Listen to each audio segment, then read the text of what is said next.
Rais ambaye ni Rigathi Gachagua kwa siku ya pili tena leo ameonekana kwenye vyombo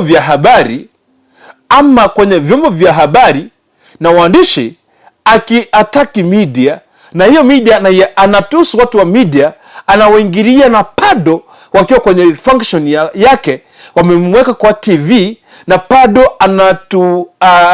anandamine watu wa media. Mimi nataka niweza kuzungumza na Rigathi Gachagua ambaye ni naibu wa rais kwa njia ya unyenyekevu, na ikiwezekana kwamba unaweza mfikishia huu ujumbe wangu, ningependa unisikize vizuri na utasambaza. Lakini kabla mimi niweze kuzamia kwenye mazungumzo yetu ya siku hii ya leo, niruhusu niweze kukuchezea zile video 2-3 ambazo amekuwa akizungumza kuhusu na media. All of you. So nyinyi watu ya media muende muandike hiyo nimesema. Hakuna pahali mtatupeleka. Mlijaribu kutupiga mkiwa na system, mkiwa na deep state, mkiwa na Azimio na Gideon Moi, tukapiga nyinyi 9-0. Hata hapo mbele tutamulima the same. Finally, these media people, Prime Cabinet Secretary, don't worry about them. These are Azimio people. They are part of Azimio. So you should not be bothered about them. They joined Azimio to run fake opinion polls. They wrote headline after headline that William Ruto stands no chance. They are still in denial. They are still hoping that Raila can push us to bring him into government, and then they can join government too. That is why they are glorifying violence. Yes. Naibu wa rais umesikiza, si mara ya kwanza, si mara ya pili, amesema kwamba watu wa media hakuna mahali mtanipeleka. Kama mlikuwa na watu wa Azimio, mlikuwa na Uhuru Kenyatta, sisi hamtutishi. Imagine. Naibu wa rais anasema vibaya kuhusu media. Naibu wa rais ambaye anajua umuhimu wa media. Naibu wa rais ambaye amesoma, amerefuka, anajua kwamba media, kuna freedom ya media. Kama kuna makosa media imefanya, kuna wale wahusika na wale wazimamishi wanasimamia media ambao ni Media Council of Kenya, MCK. Anafaa kupeleka malalamishi yake kupitia kwa viongozi wa media ili waweze kuleta ujumbe. Lakini naibu wa rais ameamua kugeuka na kuweza kujua kwamba anapigana na anapiga watu wa media, kwa sababu anajua kwamba hakuna mahali watampeleka. Yeye ni naibu wa rais. Mimi kama mwandishi nimekuja hapa tuweze kushauriana mambo mawili matatu. Wewe kama deputy president wetu, sisi tunakuheshimu na tunakupenda sana, ila tu wakati wa kufanya story zako ama kazi ya kwako, ikiwezekana kwamba haujaridhika na kazi ambayo media inakufanyia, kama kuna mahali media inaenda kinyume, tuko na wale watu ambao wanasimamia mambo na Media Council of Kenya ambao ni wakuu wetu. Mnafaa kuzungumza na wao, watupatie presa ama barua ili waweze kutuambia kwamba ile ambayo tunastahili kufanya. Wewe kama deputy president, wewe ni national symbol of unity. Unafaa kutuonyesha unity. Unafaa kutuweka pamoja. Utuite kama kwa kikao, utuambie tafadhali waandishi, hii nayo ni mbaya. Tafadhali deputy president, sisi tunakuomba kitu kimoja. Sisi hatuna chuki na wewe.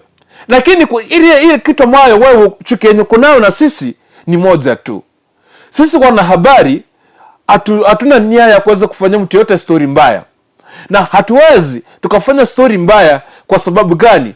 Kwa sababu wewe kama deputy president tunakuataki kama vita. Hapana. Naibu wa rais, wakati ukiwa member of parliament, ulishikwa. Wale ambao walivamisha Wakenya kwamba MP Mavira amekamatwa kwa sababu ya ufisadi ilikuwa inasemekana ni media. Nilivamisha Kenya yote.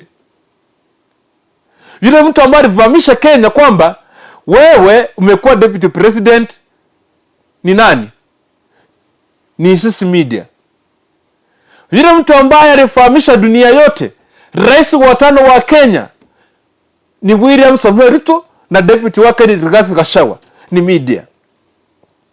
Sasa ukitupiga vita bila sababu, tafadhali naibu wa rais, haileti shangwe, inakuharibia jina. Na watu wa media tunakuheshimu. Ninajua kwamba kuna kitu ambacho kinafanya naibu wa rais anakasirika pamoja na sisi. Ya kwanza, wakati ambapo alikuwa anakula kiapo, kila media station ilikuwa live ukizungumza.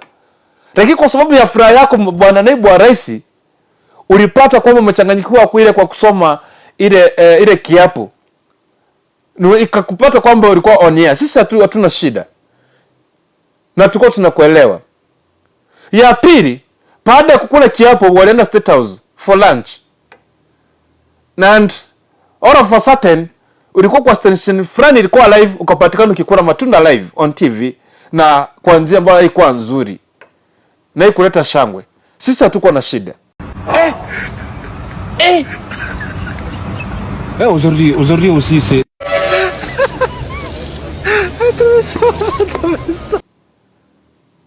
Bwana naibu wa rais, mkiwa na President William Samoei Ruto kwenye street mkikula mahindi, ulipatikana tu on camera kama watu wameroli camera na pato wengine wako live ukikula mahindi, na hiyo clip ikaenda viral. But niruhusu tu niseme maneno mawili matatu. Sisi kama deputy president tumeamua kutupiga vita. Tunakuelewa kwamba wewe ni deputy president. Na sisi tuko na freedom, na tunahitaji freedom of work. Na tufanye kazi yetu kulingana na profession yetu. Tunaweza fanya na ingine tunaweza fanya mbaya tena tuchukie zaidi.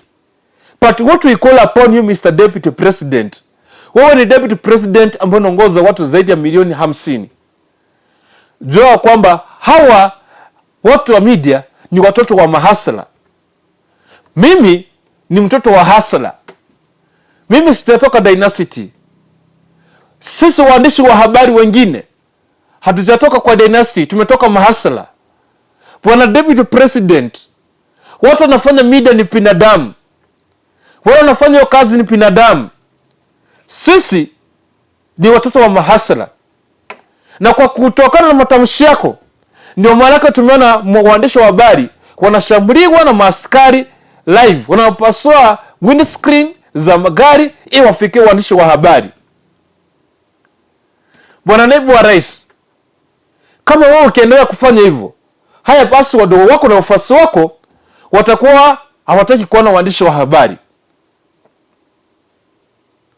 Tuko na solution moja. Wazimamishi wetu ambao ni MCK, mimi ninaomba kitu kimoja. Ikiwezekana deputy president anazidi kutuandama kama media, hataki kutupatia heshima na freedom of work, tafadhali simtupatie tu statement. Mseme kwamba all media houses tupatie blackout the deputy president, kwa sababu hatutaki, hatuheshimu. Tumpatie tu nafasi yake afanye kazi yake vile anataka, na sisi tunawe mikono tukae kando. MCK ninaomba tafadhali patena statement. Mambo na serikali ya Kenya kwanza. Wa media houses zote tuweke kando, tuachane kando, ili kwa sababu gani? Tuweze kulinda usalama wetu. Kwa sababu tunaona kwamba hatuna usalama. Hatuna usalama kabisa. Kwa sababu naibu wa rais akisema kwamba akituataki kwenye mkutano, anapanda ndege aende. Nyinyi waandishi wanapaki kule, wanaweza kuvamiwa hata na majambazi. Chuzi hapo waandishi wa NTV, mmeona kwa ameshambuliwa sasa kwa hospitali. Ile chuki ambayo Rigathi Gachagua the deputy president akonao na waandishi ni kwa sababu all media houses zina air maandamano kutoka asubuhi mpaka jioni. Na kwa sababu ya hiyo mereta chuki sana. Nimesikia leo Musalia Mudavadi akisema kwamba kuna wakati media ilikuwa na regulations ama regulations za kuzuia baadhi ya picha ambazo zinafaa kuachiwa kwenye hewani. Mimi kama mwanahabari ninaelewa kwamba hakuna sheria ambayo tumekiuka ya kuonyesha picha mbaya kwenye television. Mimi hakuna darasa ambalo nimeenda nikakatazwa kuambia kwamba usionyeshane maandamano kwenye TV. Usionyeshe picha za maandamano. Picha ambazo peke yake hatuwezi tukaachilia kwenye TV ni picha ambazo watu wameungua kupita kiasi, watu ambao wamekatakatwa kupita kiasi, watu ambao wako raped, yani vitu zingi suspect, watu ambao wanafaa hao ndio watu ambao kuna vitu ambazo tunaelewa.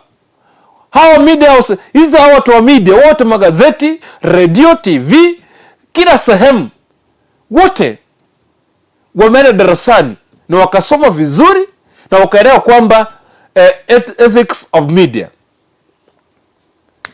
So, Mr. Deputy President, tafadhali heshimu hao waandishi. Hakuna mahali popote tulienda darasani mimi nikaambiwa kwamba nisiweke maandamano, nisionyeshane maandamano kwa kamera. Hakuna mahali popote. Na tunatunza zile sheria ambazo zinatufaa tufanye. Ndio maanake MCK, Media Council of Kenya, haijasimama kukondemn TVs na radios ambazo zina air maandamano from morning to evening. One thing I want to request, you as the Deputy President, tunajua kwamba hakuna mahali tutakupeleka, lakini tuko na solution tu mbili peke yake. Moja ni kulenga mikutano yako yote tusikaribie hata siku moja kabisa. Pili ni kutoka nje sasa kama waandishi tupiganie uhuru wa waandishi wa habari, ili waandishi wa habari wapate freedom.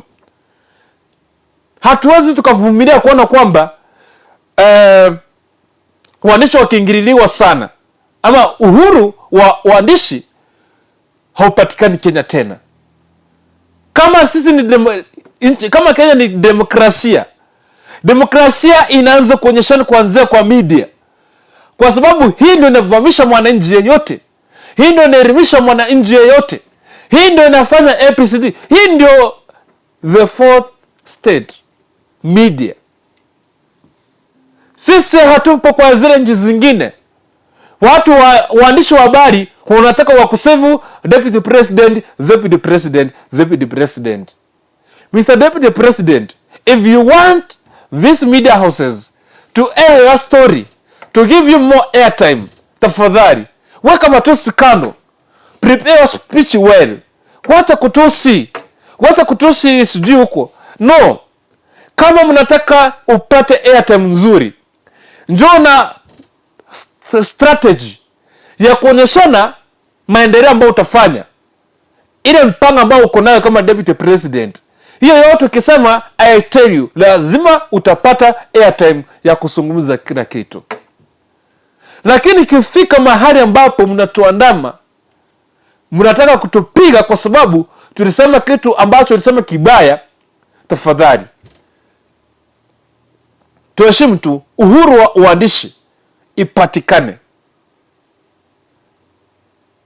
Na sisi hatuna chuki na wewe, lakini kifika kama tutaanza vita, hata kama wewe ni Deputy President, media houses popote mahali mlipo, kama mnanisikiza, iwe mko Azimio ama Kenya Kwanza, hii sasa ni yetu sisi. Lazima tujipiganie na tupate uhuru wetu. Hii sasa itafika mpaka mahali tutatoka kwa barabara, tuandamane sasa, na sisi kama waandishi tupewe heshima yetu. Wengine tuko tayari. Mimi kama mwandishi nipo tayari kutoka nje ili nitengeneze njia kwa watu wengine ambao watakuja kwa waandishi wa habari wapate njia ni nzuri. Hata kama ni kufa, tutakufa ili turekebishe na tujenge nchi ambayo inaheshimu waandishi wa habari. I'm young. I'm not married. But ikifika kwamba sisi hatupewi heshima na kazi yetu, itafika tutatoka nje, tujitetee.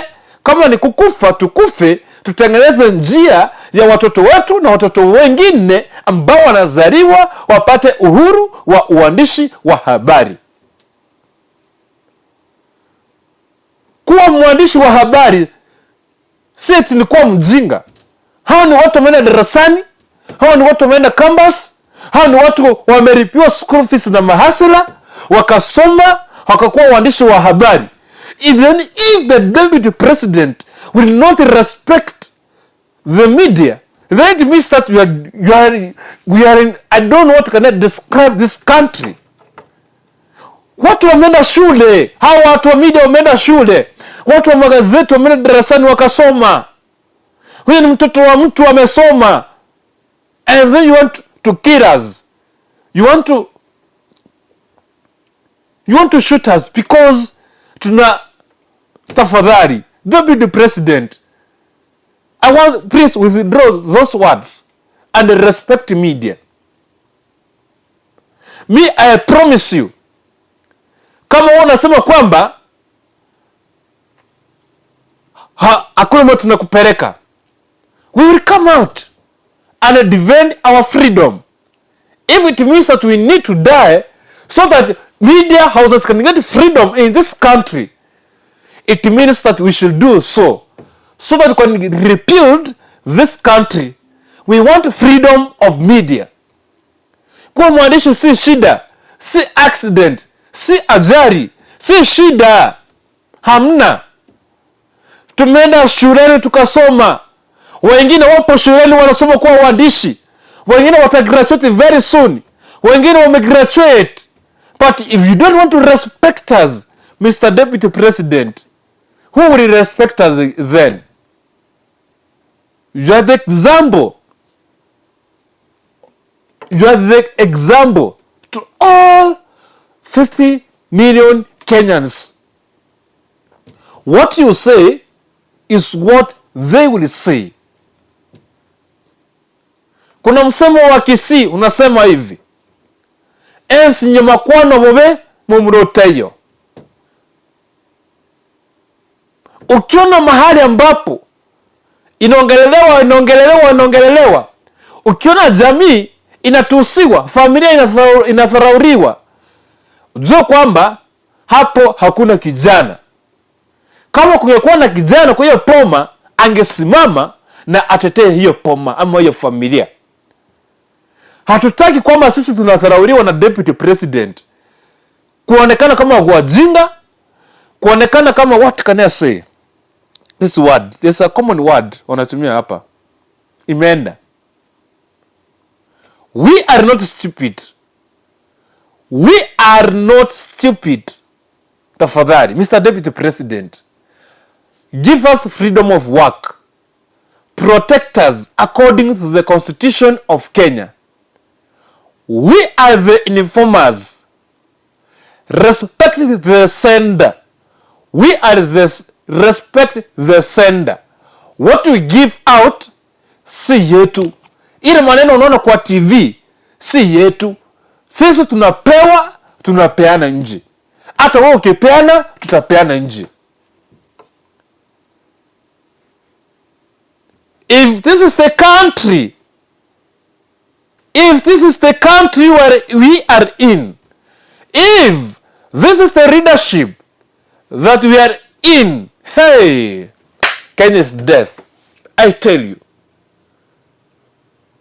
Mr. Deputy President, I repeat, tafadhali, waandishi, watu wa magazeti, watu wa TV, watu wa radio, watu wa kila sehemu ambao ni media, as long as ni media, hao watu si wajinga na si washenzi. Wameenda shule. Ni watoto wa mahasela. Ni watoto wa mahasela. Waandishi ni watoto wa mahasela. Respect them. Respect us. We request you. Tafadhali. Kama itaendelea kwa hivi, atuoni Kenya kama itajengeka. 21st century, a deputy president attacking media? No. Kenya is death. Kenya is death. If the deputy president, if leaders who are leading this country as an example, they don't respect the freedom of media, and then the country is death. There is nothing. Hatuna kitu, hatuna Kenya, haiko. Just wait 1 year. You will see. They will start from media. They will come to, what can I say? Wakianzia media, wanasikia, sasa hapa tutakosa the source. Kwa sababu, unaweza pata kuna mtu anataka kucomplain about the government, kuna mtu anataka kusema kwamba kuna kitu ambacho hakifanyika vizuri, kuna ufisadi, akitaka kuzungumza kwa TV, anakumbuka ile serikali iko hapo.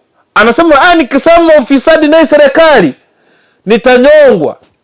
Nikisema kwamba mtu fulani, kiongozi fulani alinipia pesa kwa sababu anataka kunipatia kazi, akachukua pesa zangu, akisimama kuongea, anakumbuka anasema, oh no, wacha mimi nikae sitaki kukufa saa hii. So they want to threaten media, wakimalizana na sisi waende sasa kwa wale watu, the common mwananchi, from the sources. Kama upateni positive story ya kusifu hii serikali, ama serikali ambayo itakuwepo, wewe sasa ya kukucha ile, nimesoma historia and I understand. Na wale walimu ambao walitufundisha historia, tunashukuru sana. Mwalimu alikuwa amenieleza kulikuwa na kiongozi ambaye alikuwa anaandamana sana watu, waandishi wa habari. Watu ukisema kitu kibaya, wewe unakuja unatolewa kidogo, unachapwa, unafungwa, ama unatolewa uhai. Wacha niwaletee story moja. Na hii story ya waandishi ya media kila siku nitakuwa narudia. Kwa wale ambao tumesoma kidagaa kimemuozea, mtemi na sababora.